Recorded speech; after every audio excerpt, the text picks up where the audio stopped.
Nothing But the Words, episode number 51, Secrets of the Best How-To Books.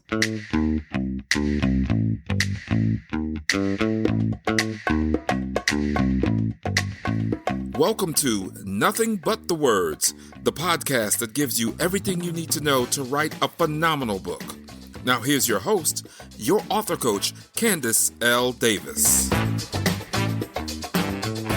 Hey there, and welcome to Nothing But the Words. I'm your author coach, Candace L. Davis. How is your writing going? Are you making progress on your book? Whatever book you're writing, I want to encourage you to just keep working. It doesn't matter if you write 1 page a day, 1 paragraph a day. Just keep moving forward, keep making progress. If you're not sure where to start, go back and listen to some of the earliest episodes of this podcast. I lay out all of the beginning steps of how to write your book. I'm actually recording this on February 2nd, and honestly, my mind is blown that this is already February. I can't believe how quickly January has flown by. And while I did accomplish many of my goals for that month, there were some things I didn't quite finish. So I am tightening my calendar, tightening my daily schedule as we roll into February. And I really encourage you to do the same thing if you are finding you don't have enough time to write your book. More than ever, I have what my coaching client, Brandy Harvey, calls an acute awareness of my time.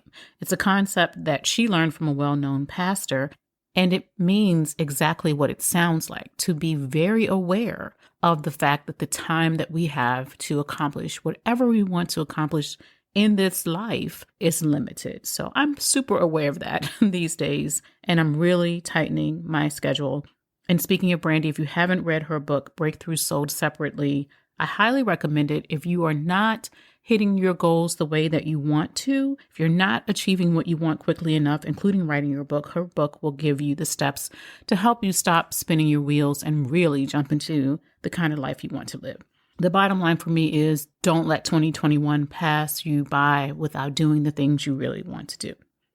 Okay, in this episode, I want to share with you some of the lessons I've learned from the very best how-to books. And I don't mean what they taught me how to do, but what they actually did to make them very effective books. I'm going to use some of my clients as examples in case you want to check out some of these books.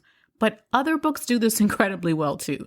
The best how-to books, if you look at the bestseller list, most of them do all of these things very, very well. And when I talk about how-to books, in this case, I'm referring to any book in which you teach people how to do something. So it may be a hybrid book. It may be personal development, professional development, a book on parenting, a book on personal finance, whatever you might be teaching people how to do, I'm talking to you. So secret number 1, the best how-to books are easy to navigate. This sounds super simple, like not a big deal, and it can be simple, but it's also really, really important. Making your book easy to navigate starts with your outline and your chapter structure. If you want your book to be more of a reference book, provide a detailed table of contents as well. That will allow readers to really dip in and dip out to the section that they want to go to. If you want your readers to follow your process step by step, on the other hand, from one chapter to the next, make sure that's really clear from the beginning that one chapter follows the other and they build upon each other. And then connect those chapters one to the next so readers understand how each chapter serves the others. My client, Patrice Washington, does a fantastic job of creating a reference book that her readers can use in her upcoming book. It's another book I highly recommend. It comes out in March. It's for sale on pre-order right now. With her book, you can actually dip in and out of it as a reference. You can assess where you are in your life and each of the 6 areas of your life that she identifies and decide which one you most want to work on right away. Or you can just follow the book from one section to the next. But she sets it up so it's incredibly easy to navigate and really easy to use. And it's going to make the book really valuable for her readers. Secret number 2, the best how-to books tell great stories. If you're writing a simple manual, a short how-to book, then you might not tell a lot of stories, but the stories you tell should still be great. I could list so many of my clients who do this well, and so many of the books that I have on my bookshelf from people who I've never worked with, from great authors outside of my own world who do this really, really well. One who comes to mind is Lamar Tyler. In his books, including Traffic, Sales, and Profit, he tells stories, even though his book is short and powerful and to the point. His books teach you exactly what they promise to teach you. They don't have a lot of fluff, but he also peppers them with super relevant case studies. He shares his own success and he highlights the success of many of his clients. Those stories make readers feel like those results are actually achievable. He's not just talking about what he's done. A lot of people will look at him and say, well, you're up on that pedestal. You've had a 7-figure business for a while. You've been doing this for a while. I could never do what you do. He also tells how he started and how his clients, several of his clients started and what they were able to achieve. It makes the book much more relatable. Those stories can come from your experience. They can come from your client's experience with their permission, of course, their written permission, or by giving them absolute anonymity, changing all the details so no one can identify who they are. And they could also come from documented stories of public figures. So we have mythical stories, George Washington chopping down the cherry tree, for example, is a mythical story, which probably isn't true. I think it's been disproven to some extent. But it's a story that's in our popular culture. It's the type of story that could be used in a book. You could also use stories of public figures as long as you document your source for where those stories came from. Great stories illustrate the concepts you're teaching. They make your ideas and your strategies relatable, and they give readers a break from reading about process. Secret number 3, the best how-to books have their own unique spin on the subject. As I was jogging on the Peloton treadmill that my husband so kindly gave me for my birthday last weekend, I decided to listen to one of my favorite podcasts instead of taking a class. Stacey Bayman's Make Money as a Life Coach podcast is really great for anyone who sells anything. Seriously, it's targeted at life coaches, thus the title, Make Money as a Life Coach. But if you're a coach or a consultant, or you ever have sales calls to sell your services, I think you'll find her show really valuable. In episode number 106, Selling Intangibles, she walks listeners through her 5-step process for consultation calls. Her 5-step process to sell your services on consultation calls. This is her own process. It's unique to her. She came up with it. Now remember, she did not invent the process of selling on consultation calls, and she doesn't pretend to have.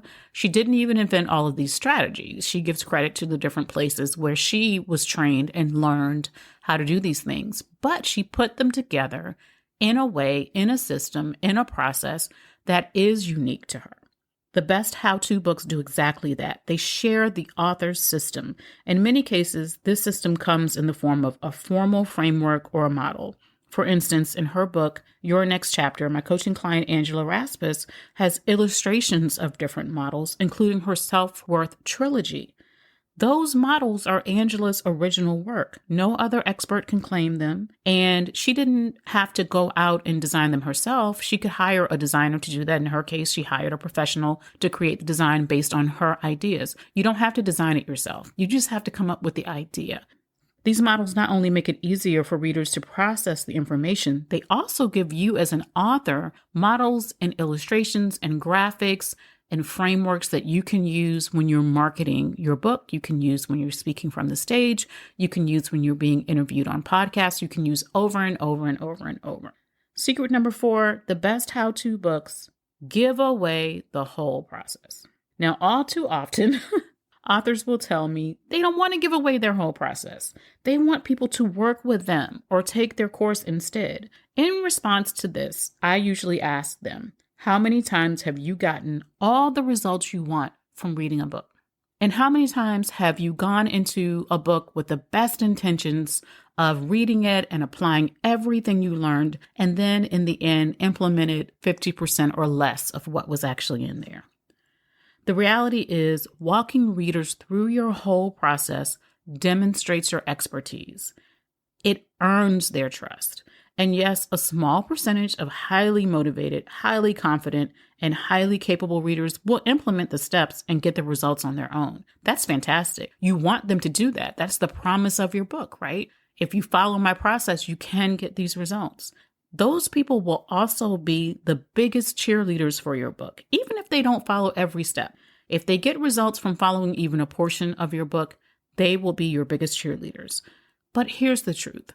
Most readers will lack the confidence or even the personal discipline to implement everything in your book on their own. Those who are really interested in getting results will then look for opportunities to connect with you, buy from you, and work with you. Yes, there are times when it's inappropriate to share your whole process in a book. In that case, you would want to write a book about the subject without positioning it as a how-to book. If you're going to teach people how to, you gotta give them the whole thing. Lastly, secret number 5, the best how-to books position you, the author, as the expert. Now, this is my own personal bias. It's not necessary for people to write this way.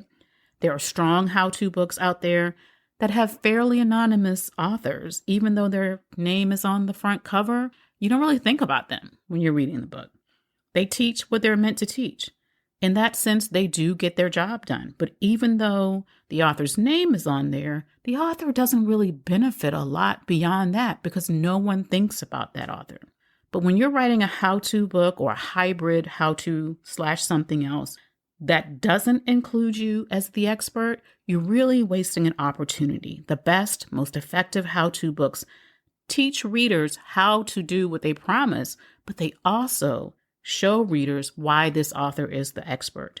They share some of the author's struggles and successes. They position the author as a real person who knows a lot on this topic. In doing so, the best how-to books also open many other doors for the author way beyond book sales.